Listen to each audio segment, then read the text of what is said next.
Hi, it's time for another verb of the day. Today's verb is commute.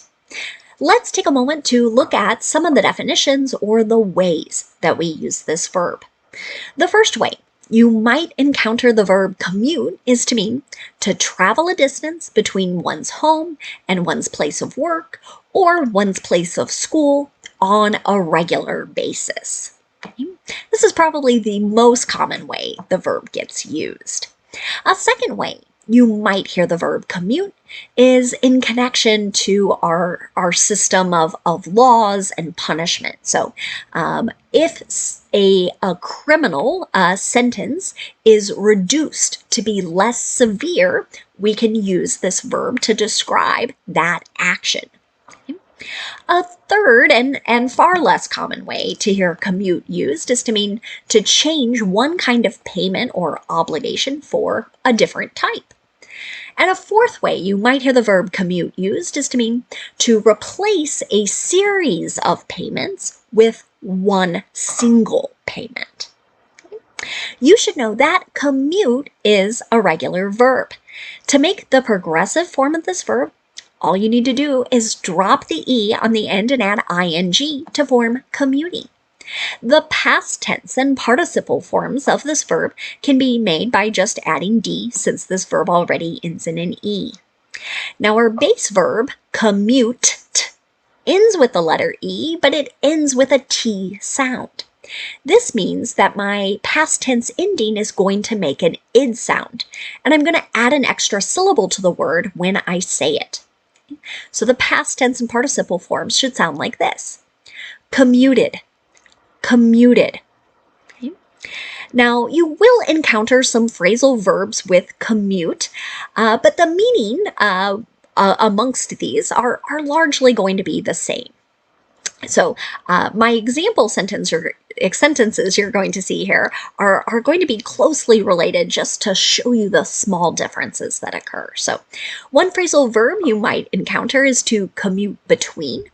That goes back to our first definition where we're talking about traveling between one's home and work or between one's home and school.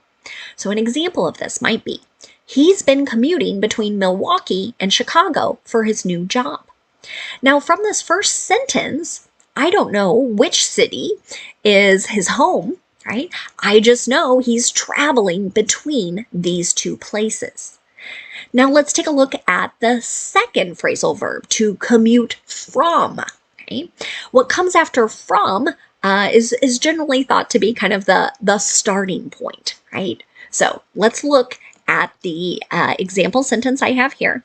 He's been commuting from Milwaukee for work since he got the new job in Chicago. Okay? Now I know his home is in Milwaukee and he's routinely or regularly traveling to Chicago for work. The last phrasal verb you might encounter is to commute into. What comes after the preposition into is generally one's place of work or your place of school. So, last example sentence. He's been commuting into Chicago for his new job. Okay? So, now we know where his place of work is again. I will also note commute into many times gets used by people who live just outside a really large city or a large metropolitan area. So if you live in a suburb and you work in the city, right, you might talk about commuting into whatever that city's name is. Okay? Now let's practice using our verb of the day, commute, in a couple different verb tenses. Today we're going to practice the past progressive or the past continuous and the simple future with a focus on be going to. Let's start with the past progressive. We use this verb tense to talk about an action that was ongoing during a period in the past. Sometimes with this verb tense, you will see a past progressive verb used in connection with a simple past tense verb. So the past progressive verb is describing the action that was continuing, something that was in progress. And then the simple past tense is the action that interrupts it. Okay? I like calling this the past progressive because the two P's in the name of the verb here, the P in past and the P in progressive, can help me and my students remember we need two parts to make this verb. So my first part of the verb is going to be the past form of be. And be is always special in English. It has two past forms.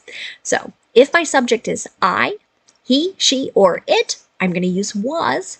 But if my subject is you, we, or they, I'll use were. So was or were. And then I use the ing form of the verb. Here's an example sentence. They were commuting on I-95 when the interstate collapsed, right? Maybe you've seen this in the news, or maybe you've seen some pictures or videos. This was quite shocking here in the United States over on the East Coast, right? A very large section of interstate, right, just fell to the ground. It collapsed. It has really impacted traffic a great deal in many communities because of that. Now let's take a look at negative past progressive sentences. Again, to do this, I always start with my subject, and then I'm paying attention to it. I'm going to use was or were, then not, and then the ing form of the verb. Here's another example. She wasn't commuting during the pandemic. This is a sentence that might be true for many people. Many people were not traveling between home and work. Right? They were all working from home. Not all. I shouldn't say that, not all, but many, a significant portion of our workforce were working from home. Finally, let's look at making a yes or no question. To do this, I start with was or were, whichever form matches my subject. That subject comes next. Then I use the ing form of the verb. Here's my last past progressive example. Were you commuting very far when you were in school? So I might be asking someone to look back on a period of time and kind of tell me about how far were they traveling to get to school. Now let's talk about the simple future using be going to. This is really common when people discuss their plans. And I think maybe most difficult thing to remember is that you've got to pay attention to your subject so you know what form of be to use. Okay? So with be going to, I'm going to be using the present form of be. So I'll use am, are, or is, one of those forms. Okay? Then I use going to and the base verb. I do not put any special endings on the end of the verb, no suffixes here. Okay? Let's take a look at an affirmative example. I'm going to commute to my new job by bike. Right? So I'm explaining how I'm going to travel from my home to the new job with that sentence. Now let's take a look at negative simple future sentences. To do this, again, I start with a subject. I use the form of be that matches that subject. Then I use not, and then going to and the base verb. You might also hear some contraction, so is not can become isn't, are not can become aren't, but there is no contraction with am not. So I've got to keep that two separate words. Let's take a look at another example sentence. They aren't going to commute any of their pensions.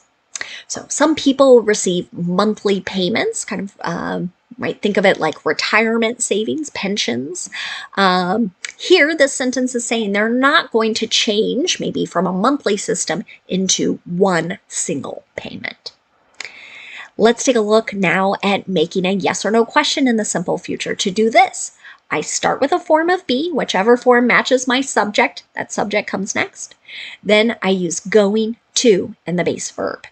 Here's my last example.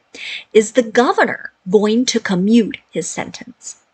Generally, it's an executive, so a governor, maybe the president, that is reducing the severity of one's sentence.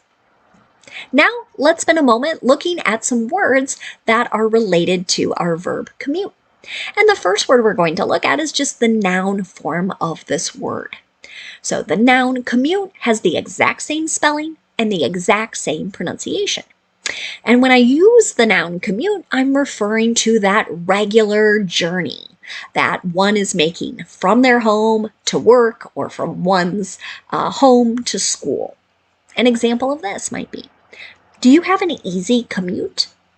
As you're getting to know someone, maybe a coworker, you might have this question. Kind of curious, does it take them a long time?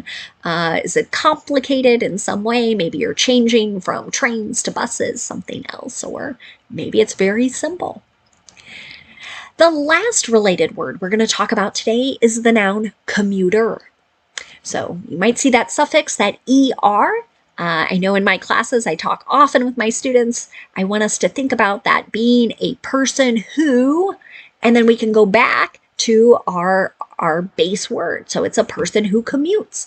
It's someone who travels to work or school from their home on a regular basis. An example of this noun in a sentence might be, commuters have been frustrated with all of the construction. Right? That happens a lot here in the United States, especially in the summer during the warmer months.